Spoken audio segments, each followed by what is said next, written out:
ഹരേ കൃഷ്ണ. എല്ലാവർക്കും മാധവത്തിലേക്ക് സ്വാഗതം. നവരാത്രി 3-ാം ദിനം 2025 സെപ്റ്റംബർ മാസം 24-ാം തീയതി നമ്മൾ നവരാത്രിയുടെ 3-ാമത്തെ ദിവസമായി ആചരിക്കുന്നു. അന്ന് നമ്മൾ പ്രാർത്ഥിക്കേണ്ടുന്ന ഭഗവതിയുടെ രൂപം എന്ന് പറയുന്നത് ചന്ദ്രഘണ്ഠ ദേവിയാണ്. ഈ രൂപത്തിലുള്ള ഭഗവതിയെ അല്ലെങ്കിൽ ഈ നാമത്തിലുള്ള ഭഗവതിയെ സാധാരണ മലയാളികൾക്ക് അത്ര പരിചയം ഉണ്ടാകണം എന്നില്ല.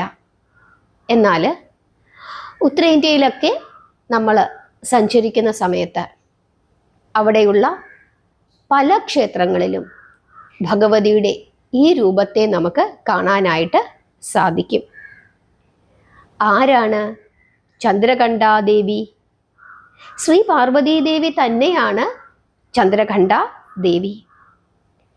പാർവതീദേവിയുടെ വിവാഹ രൂപമാണ് ചന്ദ്രഘണ്ഠ. മഹാദേവനെ വിവാഹം കഴിച്ചതിനു ശേഷം മഹാഗൗരി തൻ്റെ നെറ്റിയിൽ പകുതി ചന്ദ്രനെ കൊണ്ട് അലങ്കരിക്കുവാൻ തുടങ്ങി എന്നാണ് വിശ്വസിക്കുന്നത്. അതിനാൽ പാർവതീദേവി ചന്ദ്രഘണ്ഠ എന്ന രൂപത്തിൽ അറിയപ്പെട്ടു. നമ്മൾ ആദ്യത്തെ ദിവസം ശ്രീ പാർവതീദേവിയുടെ ശിശുരൂപമായ ശൈലപുത്രി രൂപത്തിലാണ് ആചരിച്ചത്. അതിനുശേഷം 2-ാമത്തെ ദിവസം ഭഗവതി വളർന്നു വലുതായി. ഭഗവതി മഹാദേവനെ വിവാഹം കഴിക്കുന്നതിനായി ബ്രഹ്മചാരിണി രൂപത്തിൽ തപസ്സനുഷ്ഠിച്ചു. അതിൻ്റെ ഫലമായി മഹേശ്വരനെ ശ്രീ പാർവതീദേവിക്ക് വിവാഹം കഴിക്കാനായി സാധിച്ചു. അതിനുശേഷം ഭഗവതി മഹാഗൗരി പാർവതീദേവി എന്തു ചെയ്തു? തൻ്റെ തിരുനെറ്റിയുടെ ഒരു ഭാഗത്തായി ചന്ദ്രഭഗവാനെ വെച്ച് അലങ്കരിക്കുവാൻ തുടങ്ങി. അതുകൊണ്ടാണ് ഈ നാമം ഭഗവതിക്ക് സിദ്ധിച്ചത് എന്നാണ് വിശ്വസിക്കുന്നത്. ഇവിടെ ദേവി കടുവയുടെ പുറത്താണ് ഇരിക്കുന്നത്. ദേവിയുടെ നെറ്റിയിൽ അർദ്ധവൃത്താകൃതിയിലുള്ള ചന്ദ്രനെ കാണപ്പെടുന്നു. ദേവിയുടെ നെറ്റിയിലെ അർദ്ധചന്ദ്രൻ ഖണ്ഡരൂപത്തിൽ കാണപ്പെടുന്നു എന്നാണ് വിശ്വസിക്കുന്നത്. അതുകൊണ്ടാണ് ചന്ദ്രഘണ്ഠ എന്ന നാമത്തിൽ അറിയപ്പെടുന്നത്. ദേവിക്ക് 10 കൈകളാണ് ഉള്ളത്. ദേവി തൻ്റെ ഇടതുവശത്തെ 4 കൈകളിൽ ഒന്നിൽ ത്രിശൂലം, ഗദ, വാൾ, കമണ്ഡലു എന്നിവ ധരിച്ചിരിക്കുന്നു. ഇനി വലതുവശത്തെ കൈകളിൽ താമരപ്പൂവ്, അമ്പ്, അതുപോലെ ധനുസ്, ജപമാല എന്നിവ ധരിച്ചിരിക്കുന്നു. അതുപോലെ മറ്റൊരിടതു കൈയിൽ വരദമുദ്രയാണ് സൂക്ഷിച്ചിരിക്കുന്നത്. അതുപോലെ 5-ാമത്തെ വലതു കൈ അഭയ മുദ്രയിൽ സൂക്ഷിച്ചിരിക്കുന്നു. അതായത് ഇടതുവശത്തെ 5-ാമത്തെ കൈയിൽ വരദമുദ്രയും വലതുവശത്തെ 5-ാമത്തെ കൈയിൽ അഭയമുദ്രയും ധരിച്ചിരിക്കുന്നു. ഇതാണ് ദേവിയുടെ രൂപം. പാർവതീദേവിയുടെ ഈ രൂപം ശാന്തിയും മോക്ഷവുമാണ് പ്രദാനം ചെയ്യുന്നത്. ഈ രൂപത്തിൽ ദേവി തൻ്റെ എല്ലാ ആയുധങ്ങളുമായി യുദ്ധത്തിന് തയ്യാറായി നിൽക്കുകയാണ്. നെറ്റിയിലെ ചന്ദ്രമണിയുടെ ശബ്ദം എല്ലാ തരത്തിലുള്ള ദോഷങ്ങളിൽ നിന്നും ഭക്തരെ രക്ഷിക്കുന്നു എന്നാണ് വിശ്വസിക്കുന്നത്. ഇതാണ് ഭഗവതിയെപ്പറ്റി നമുക്ക് പൊതുവെ മനസ്സിലാക്കാനുള്ള കാര്യങ്ങൾ. മഹാദേവൻ വിവാഹത്തിനായി പുറപ്പെടുകയാണ് കൈലാസത്തിൽ നിന്ന്. ഭഗവാന്റെ കൂടെ നന്ദികേശനുണ്ട്, മറ്റു ഭൂതഗണങ്ങളുണ്ട്, അതുകൂടാതെ ദേവന്മാരുണ്ട്, മഹർഷിമാരുണ്ട്. എല്ലാവരും ഇങ്ങനെ പാട്ടൊക്കെ പാടിക്കൊണ്ടാണ് കൈലാസത്തിൽ നിന്നും പുറപ്പെടുന്നത്. എല്ലാവർക്കും വലിയ സന്തോഷമാണ്. സർവാലങ്കാര ഭൂഷിതനായിട്ടാണ് ഭഗവാൻ വിവാഹയാത്രയ്ക്ക് പുറപ്പെടുന്നത്. എല്ലാവരും വേദമന്ത്രങ്ങൾ ഉച്ചരിക്കുന്നു. അതുകൊണ്ട് കൈലാസം ഇങ്ങനെ പ്രതിധ്വനിക്കുകയാണ്. ഹരഹര മഹാദേവ എന്ന നാമജപത്താൽ ഋഷികളും ദേവന്മാരും ഭൂതഗണങ്ങളും ഭഗവാനെ എതിരേൽക്കുകയാണ്. അങ്ങനെ വളരെ മനോഹരമായ ഒരു ഘോഷയാത്രയാണ് പിന്നീട് നടന്നത്. ഒരുപക്ഷെ ത്രിലോകങ്ങളും ഇതിനു മുമ്പ് ഇപ്രകാരമുള്ള ഒരു ഘോഷയാത്ര കണ്ടിട്ടുണ്ടാകില്ല എന്നാണ് പറയുന്നത്. കാരണം അത്ര ആഘോഷ തിമിർപ്പും ആഡംബരവും നിറഞ്ഞതായിരുന്നു പാർവതി പരിണയത്തിനു വേണ്ടിയിട്ടുള്ള ഭഗവാന്റെ ആ ഘോഷയാത്ര. ആ സമയം ഹിമവാന്റെ കൊട്ടാരത്തിൽ അന്തഃപുരത്തിൽ മഹാദേവി വിവാഹത്തിനുള്ള ആഭരണങ്ങൾ അണിഞ്ഞു തുടങ്ങി. ഐശ്വര്യത്തിൻ്റെ ദേവതയായ ലക്ഷ്മി ദേവിയും വിദ്യാദേവതയായ സരസ്വതിയും ഇന്ദ്രപത്നിയായ ഇന്ദ്രാണിയും മറ്റുള്ള ദേവിമാരും ശക്തി സ്വരൂപിണിയായ ശ്രീ പാർവതീ ദേവിയെ അണിയിച്ചൊരുക്കുന്നതിൽ മത്സരിക്കുകയാണ്. മഹാദേവി ധരിച്ചിരുന്ന വൽക്കലം മുതലായ തപോവസ്ത്രങ്ങളെല്ലാം മാറ്റി ആ തിരുമേനിയിൽ സുഗന്ധ പരിമള തൈലം പൂശി പുണ്യതീർത്ഥമായ ഗംഗയിൽ നീരാടിച്ചു. തുടർന്ന് ഏറ്റവും ശ്രേഷ്ഠങ്ങളായ പട്ടുവസ്ത്രങ്ങളാണ് മഹാദേവിയെ ധരിപ്പിച്ചത്. ദേവിയുടെ തലമുടിയിൽ എന്തു പൂക്കളാണ് ചൂടിച്ചത്? പാരിജാത പൂക്കളാണ് ചൂടിച്ചത്. ആ തിരുനെറ്റിയിൽ കുങ്കുമപ്പൊട്ട് ദേവകന്യകമാരാണ് അണിയിച്ചത്. ദേവിയുടെ ആ തിരുമിഴികളിൽ കൺമഷി എഴുതി കൂടുതൽ സുന്ദരമാക്കി. കൈകളിൽ അതിമനോഹരമായ കങ്കണങ്ങളും അതുപോലെ തന്നെ പുഷ്യരാഗം കൊണ്ട് നിർമ്മിച്ച നാസിക ആഭരണങ്ങളും കൂട്ടുകാരികൾ ഭഗവതിയെ അണിയിച്ചു.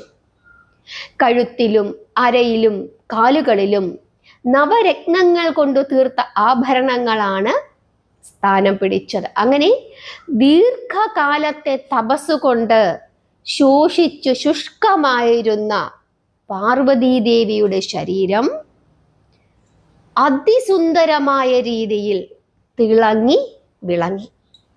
വിവാഹ മുഹൂർത്തം അടുത്തിരിക്കുന്നു. കൈലാസനാഥൻ വിവാഹ മണ്ഡപത്തിലേക്ക് എത്തിച്ചേരുന്നു. നിങ്ങൾക്ക് കാണാൻ സാധിക്കുന്നുണ്ടോ? മഹാവിഷ്ണു, ബ്രഹ്മദേവൻ, ദേവേന്ദ്രൻ തുടങ്ങി എല്ലാവരും മഹാദേവന്റെ കൂടെ ഉണ്ടായിരുന്നു. അങ്ങനെ കതിർ മണ്ഡപത്തെ പ്രാപിക്കുകയാണ് ശങ്കരൻ.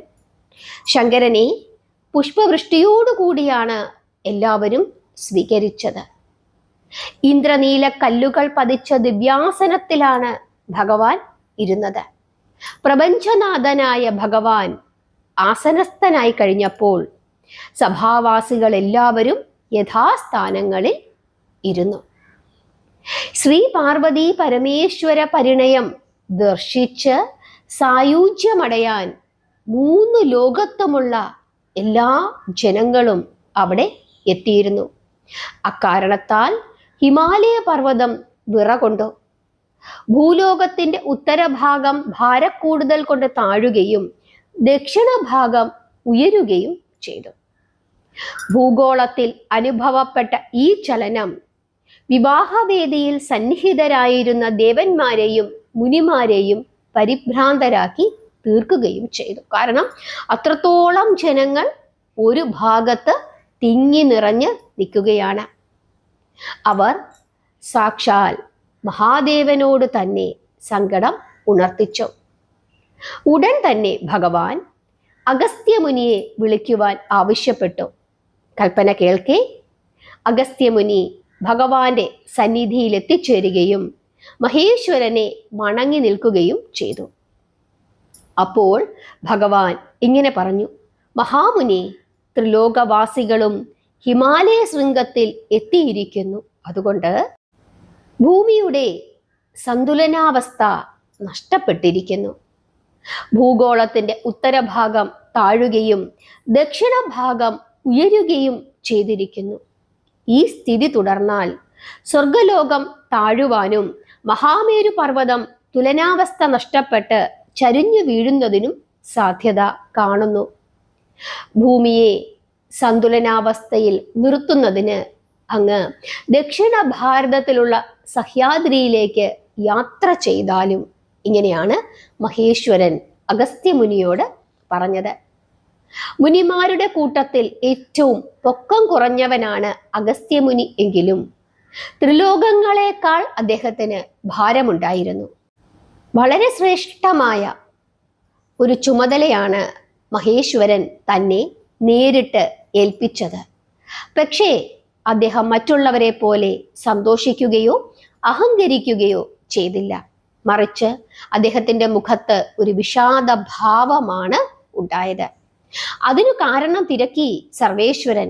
അപ്പോൾ അഗസ്ത്യമുനി സർവേശ്വരനോട് ഇങ്ങനെ പറഞ്ഞു: അല്ലയോ ഭഗവാനെ, അങ്ങയുടെ വിവാഹം ദർശിക്കുവാനുള്ള അസുലഭമായ അവസരം നിഷേധിക്കപ്പെട്ടിരിക്കുന്നു. അതുകൊണ്ടാണ് അടിയന് ഇത്രയും സങ്കടം. ആ മഹാദർശനം ലഭിക്കാതിരിക്കുവാൻ മാത്രം അടിയൻ അത്ര പാപിയായിപ്പോയോ? ഇങ്ങനെയാണ് അഗസ്ത്യമുനി കരഞ്ഞുകൊണ്ട് മഹേശ്വരനോട് ചോദിച്ചത്. അപ്പോൾ ഭഗവാൻ അദ്ദേഹത്തെ ആശ്വസിപ്പിച്ചു. തികച്ചും സമാധാനത്തോടു കൂടി സഹ്യാദ്രിയിലേക്ക് പുറപ്പെട്ടുകൊള്ളുവാനും വിവാഹത്തിനു ശേഷം താൻ ദേവീ സമേതനായി അവിടെ വന്ന് അദ്ദേഹത്തിന് ദർശനം നൽകുന്നതാണ് എന്നും മഹേശ്വരൻ അഗസ്ത്യമുനിയെ അറിയിച്ചു. മാത്രമല്ല, അഗസ്ത്യരുടെ ത്യാഗത്തിന് പകരമായി അദ്ദേഹം പ്രവേശിക്കുന്ന ആ പർവ്വതത്തിന്റെ പ്രദേശം, ആ ഗിരിഭാഗം അഗസ്ത്യകൂടം എന്ന പേരിൽ അറിയപ്പെടുമെന്നും ഭഗവാൻ അനുഗ്രഹിച്ചു. തുടർന്ന് അഗസ്ത്യമുനി ഭഗവാനോട് യാത്ര പറഞ്ഞ് സഹ്യാദ്രിയിൽ എത്തിച്ചേരുകയും ഭൂമിയെ ഒരു വലിയ അപകടത്തിൽ നിന്നും രക്ഷിക്കുകയും ചെയ്തു. അതിനുശേഷം ഉമയും ശങ്കരനുമായിട്ടുള്ള വിവാഹമാണ് നടന്നത്. വിവാഹത്തിനു ശേഷം വിവാഹ ചടങ്ങുകൾ എല്ലാം അവസാനിച്ചതിനു ശേഷം പരമേശ്വരൻ പത്നി സമേതനായി ഋഷഭ വാഹനത്തിൽ ആദ്യം പുറപ്പെട്ടത് എങ്ങോട്ടേക്കാണ്? സഹ്യാദ്രിയിലേക്കാണ്. അവിടെ മഹാദേവന്റെ നിർദ്ദേശപ്രകാരം, കൽപ്പനപ്രകാരം ഭൂമിയെ സംരക്ഷിക്കുന്നതിനായി ആര് നിൽക്കുകയാണ്? അഗസ്ത്യമുനി നിൽക്കുകയാണ്. അദ്ദേഹത്തിന് ദർശനം നൽകി അനുഗ്രഹിച്ച ശേഷമാണ് മഹേശ്വരൻ ഉമയോടൊത്ത് കൈലാസത്തിലേക്ക് തിരിച്ചു പോയത്. ഭഗവാനെ അനുഗമിച്ച ദേവന്മാരെയും മഹർഷിമാരെയും യാത്ര അയച്ച ശേഷം ശ്രീ പാർവതീ സമേതനായി ശ്രീകോവിലിനുള്ളിൽ പ്രവേശിച്ച് മഹാദേവിയെ വാമഭാഗത്തിരുത്തി ജ്ഞാനപീഠത്തിൽ അമർന്ന് ഭഗവാൻ യോഗനിഷ്ഠ വരിച്ചു എന്നാണ് സ്കന്ദപുരാണം പറയുന്നത്. ഇങ്ങനെയാണ് മഹാദേവന്റെ വിവാഹം നടന്നത്. സ്കന്ദപുരാണത്തിലും ശിവപുരാണത്തിലും ഒക്കെ തന്നെ വിവാഹ ചടങ്ങുകൾ വളരെ വിശദമായി വർണ്ണിച്ചിട്ടുണ്ട്. നമുക്കത് മറ്റൊരവസരത്തിൽ, അതായത് സ്കന്ദഷഷ്ഠി സമയത്ത്, സ്കന്ദപുരാണം വളരെ വിശദമായി പറയുന്ന സമയത്ത് മഹാദേവന്റെ വിവാഹ ചടങ്ങുകളെ പറ്റി നമുക്ക് വളരെ വിശദമായി പറയാം. അതിനുശേഷം, അതായത് ഈ വിവാഹത്തിനു ശേഷമുള്ള ശ്രീ പാർവതീ ദേവിയുടെ രൂപമാണ് ചന്ദ്രഘണ്ഠ. പിന്നീട് ഭഗവതി ചന്ദ്രനെ തൻ്റെ തിരുനെറ്റിയുടെ ഒരു ഭാഗത്ത് ധരിച്ചു എന്നാണ് പറയുന്നത്. അതുകൊണ്ട് തന്നെ മൂന്നാമത്തെ ദിവസം നമ്മൾ ഭഗവതിയുടെ ചന്ദ്രഘണ്ഠ രൂപത്തെയാണ് പ്രാർത്ഥിക്കേണ്ടത്. ശുക്രഗ്രഹത്തെ ഭരിക്കുന്ന ഭഗവതിയാണ്. അതുകൊണ്ട് തന്നെ ശുക്രദശ കാലഘട്ടത്തിൽ ജീവിക്കുന്ന ആളുകളും ജാതകത്തിൽ ശുക്രൻ അനിഷ്ടഭാവത്തിൽ നിൽക്കുന്ന ആളുകളും എല്ലാവരും തന്നെ ഭഗവതിയുടെ ഈ രൂപത്തെ പ്രാർത്ഥിച്ചു കഴിഞ്ഞാൽ വളരെയധികം ഐശ്വര്യം ഉണ്ടാകും എന്ന് വിശ്വസിക്കുന്നു. മൂന്നാമത്തെ ദിവസം നമ്മൾ ഉപയോഗിക്കേണ്ടുന്ന നിറം എന്ന് വെച്ചു കഴിഞ്ഞാൽ അത് നല്ല റോയൽ ബ്ലൂ ആണ്, രാജകീയമായ നീല. ആ നീല വസ്ത്രം ഉടുത്ത്, ആ നിറത്തിലുള്ള വസ്ത്രം ഉടുത്തിട്ട് നമ്മൾ ഭഗവതിയെ പ്രാർത്ഥിച്ചു കഴിഞ്ഞാൽ വളരെയധികം ഐശ്വര്യം ഉണ്ടാകുമെന്ന് പറയുന്നു. അതുപോലെ തന്നെ അന്നേ ദിവസം മുഴുവനും ആ നിറത്തിലുള്ള, അതായത് റോയൽ ബ്ലൂ, ആ നിറത്തിലുള്ള വസ്ത്രം ധരിക്കുന്നതും ക്ഷേമകരമാണ് എന്ന് വിശ്വസിക്കുന്നു. ഈ രാജകീയമായ നീല, റോയൽ ബ്ലൂ, ആ നിറം എന്തിനെയാണ് സൂചിപ്പിക്കുന്നത്? സമ്പന്നതയെയും ശാന്തതയെയും സൂചിപ്പിക്കുന്നു. അതുകൊണ്ട് തന്നെ അന്നേ ദിവസം ആ നിറത്തിലുള്ള വസ്ത്രങ്ങൾ ഉണ്ടെങ്കിൽ അത് ധരിക്കുന്നത് ശ്രേഷ്ഠമാണ് എന്നാണ് വിശ്വസിക്കുന്നത്. മൂന്നാമത്തെ ദിവസം, അന്നേ ദിവസം ഭഗവതിക്ക് പ്രസാദമായി സമർപ്പിക്കേണ്ടത് പായസമാണ്. ശർക്കര ചേർത്തിട്ടുള്ള പായസം അത് ശ്രേഷ്ഠമാണ്. അതല്ല, പാല് ചേർത്തിട്ടുള്ള പായസമാണെങ്കിലും ശ്രേഷ്ഠമാണ്. എന്തായാലും പായസമാണ് അന്നേ ദിവസം ഭഗവതിക്ക് സമർപ്പിക്കേണ്ടത്. കാരണം വിവാഹമൊക്കെ കഴിഞ്ഞു, പായസം കൊടുത്ത് ഭഗവതിയെ സ്വീകരിക്കുക. ശർക്കര പായസം അത് വളരെ ശ്രേഷ്ഠമാണ്. കാരണം നമ്മുടെ മലയാളികളുടെ ഒരു വിശ്വാസം അനുസരിച്ച് ഭഗവതിക്ക് ഏറ്റവും ശ്രേഷ്ഠം ശർക്കര പായസമാണ്. അതുകൊണ്ട് പായസമാണ് അന്നേ ദിവസം നമ്മൾ ഭഗവതിക്ക് നൈവേദ്യമായി സമർപ്പിക്കേണ്ടത്. അന്നേ ദിവസം ഭഗവതിയെ ആരാധിക്കേണ്ടുന്ന പുഷ്പം എന്ന് പറയുന്നത് പിങ്ക് നിറത്തിലുള്ള താമരപ്പൂക്കളാണ് എന്നാണ് വിശ്വസിക്കുന്നത്. ആ നിറത്തിലുള്ള താമരപ്പൂക്കൾ ലഭിക്കുന്നുവെങ്കിൽ ആ നിറത്തിലുള്ള പൂക്കൾ കൊണ്ട്, താമരപ്പൂക്കൾ കൊണ്ട് ഭഗവതിയെ അർച്ചന ചെയ്യുക. അതിന് സാധിക്കുന്നില്ലെങ്കിൽ വെളുത്ത പൂക്കൾ കൊണ്ട് അർച്ചന ചെയ്യുക. ഇനി പ്രധാനമായും ശ്രദ്ധിക്കാനുള്ളത് ഭഗവതിയെ ഏത് ശ്ലോകം കൊണ്ടാണ് ധ്യാനിക്കേണ്ടത് എന്നുള്ളതാണ്. ഇവിടെ എഴുതി കാണിക്കുന്നുണ്ട്. പിണ്ടജ പ്രവരാരൂഢ ചണ്ഡകോപാസ്ത്ര കൈര്യുധ പ്രസാദം തനുതേ മഹ്യം ചന്ദ്രഖണ്ഡേതി വിസ്തൃതം. ഈ ശ്ലോകം ഒന്ന് എഴുതി വെച്ചോളൂ. 9 തവണയെങ്കിലും ഈ ശ്ലോകം ഉപയോഗിച്ച് ഭഗവതിയെ ധ്യാനിക്കുന്നത് അങ്ങേയറ്റം ശ്രേഷ്ഠമാണ്. അതുകൂടാതെ തന്നെ ഓം ചന്ദ്രകണ്ഠായേ നമ എന്ന് നിരന്തരം അന്നേ ദിവസം ജപിക്കുന്നതും വളരെ വളരെ ശ്രേയസ്കരമാണ്. ഭാഗ്യദായകിയാണ് ഭഗവതി. അതുകൊണ്ട് തന്നെ ഭാഗ്യം സിദ്ധിക്കുന്നതിനായിട്ട് ഭഗവതിയെ പ്രാർത്ഥിക്കാം. ഐശ്വര്യം വർദ്ധിക്കുന്നതിനായിട്ട്, സമ്പത്ത് ലഭിക്കുന്നതിനായിട്ട്, ജീവിതത്തിലെ അഭിലാഷങ്ങളുടെ പൂർത്തീകരണത്തിനായിട്ടൊക്കെ തന്നെ ഭഗവതിയെ പ്രാർത്ഥിക്കാം. സർവ ഐശ്വര്യപ്രദായിനിയാണ് ഭഗവതി. അതുകൊണ്ട് തന്നെ എല്ലാ ഐശ്വര്യങ്ങൾക്ക് വേണ്ടിയും നമുക്ക് ഭഗവതിയെ ചന്ദ്രകണ്ഠാരൂപത്തിൽ പ്രാർത്ഥിക്കാം. നിങ്ങൾക്ക് ഇന്നത്തെ ഈ ഭാഗം മനസ്സിലായി എന്ന് വിശ്വസിക്കുന്നു. എല്ലാവരും നാമം ജപിക്കുക, പ്രാർത്ഥിക്കുക. ഹരേ കൃഷ്ണ.